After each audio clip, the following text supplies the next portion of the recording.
सभापति जी, कई राजनीतिक दलों से जो माननीय सदस्य बोले हैं, मैं उनका बहुत बहुत आभारी हूं। मैं ये स्पष्ट कर दूं कि इस देश के जो वित्तीय ढांचा है, बजटरी प्रोविजंस है, उसमें एक बहुत बड़ा बदलाव आया है। एक परंपरा थी यूपीए के कार्यकाल में, जबकि बजट के अंदर बड़ी घोषणा हो जाती थी और साल के अंत में 80,000 करोड़ रुपया, 1 लाख करोड़ रुपया, 1,20,000 करोड़ रुपए तक काट दिया जाता था और जो देश के विकास के लिए सरकार को खर्च करना पड़ता था, उसकी मात्रा को बहुत सीमित कर दिया जाता था। पिछले साल पहला वर्ष था कई वर्षों के बाद, जबकि रिवाइज एस्टिमेट में जो खर्चा सरकार ने किया वो बजट की योजना से ज्यादा था। इस बार भी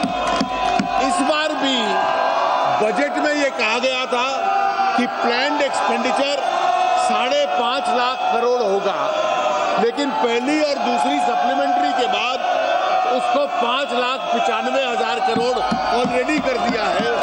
और इस बार जो विकास के लिए पैसा खर्च होना है वो बजट योजना के दौरान की तुलना में 8% अधिक होने वाला है।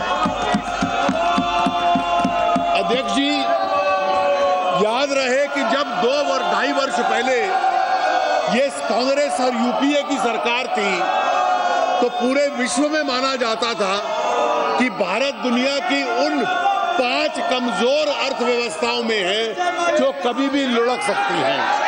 भारत के लिए ये शब्दावली का प्रयोग किया जाता था कि जो फ्रेजाइल 5 हैं, 5 कमजोर अर्थव्यवस्थाएं हैं, हम उसमें से पहुंच चुके थे। और आज भारत के संबंध में ये कहा जाता है कि ये ब्राइट स्पॉट बन गया है पूरे विश्व अर्थव्यवस्था में और तीसरे वर्ष लगातार दुनिया में सबसे तेजी से बढ़ने वाली अर्थव्यवस्था हिंदुस्तान होने वाला है। इस बजटरी ग्रांट में खर्चा बढ़ाया जा रहा है और लगभग 60,000 करोड़ के करीब खर्चा होगा, जिसमें से 36,000 करोड़ के करीब एक्स्ट्रा एक्सपेंडिचर होगा। और अगर हम उस एक्स्ट्रा एक्सपेंडिचर को देखें तो मनरेगा में 4,000 करोड़ और इतिहास में पहली बार 47,000 करोड़ 47,000 करोड़ मनरेगा में खर्च किया जाएगा, जो कांग्रेस ने नारे दिए थे लेकिन खर्चा कभी नहीं किया था। उसके अतिरिक्त फसल बीमा योजना, किसान के लिए प्राइस स्टेबलाइजेशन फंड, स्वच्छ भारत, स्वास्थ्य संबंधित अन्य योजनाओं के अंदर ये खर्च किया जाएगा।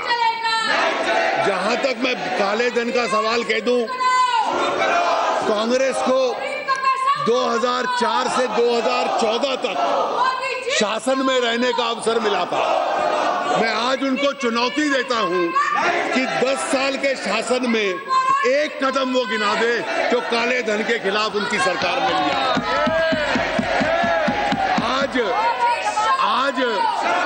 आज ये नारा लगाते हैं कि केंद्र सरकार ने 50% टैक्स देकर लोगों को एक मौका दिया। ये 50% नहीं है, उसमें से भी जो आधा बचेगा 25% 4 साल के लिए सरकार रखेगी। उसका ब्याज भी जोड़ लिया जाए तो ये लगभग 65% पे पड़ेगा। लेकिन जब इनकी सरकार थी और BDIS लेकर आई थी और 1997 में ये कहा कि एसेट की जो कीमत होगी वो 1987 की मानी जाएगी, तो जो इफेक्टिव रेट ऑफ टैक्सेशन था ब्लैक मनी पे वो केवल 8% था। 8% was the effective rate of taxation under that. आज इनको 65% भी बहुत कम लग रहा है, लेकिन 1997 में वो 8% इफेक्टिव रेट के ऊपर ये योजना लेकर आए थे। मैंने डीमोनेटाइजेशन जो सरकार ने 8 नवंबर को कदम उठाया था, उसके तहत मैं स्पष्ट कर दूं, माननीय प्रधानमंत्री जी ने कहा है कि 30 दिसंबर तक हम इस स्थिति को अधिकतर सामान्य करेंगे।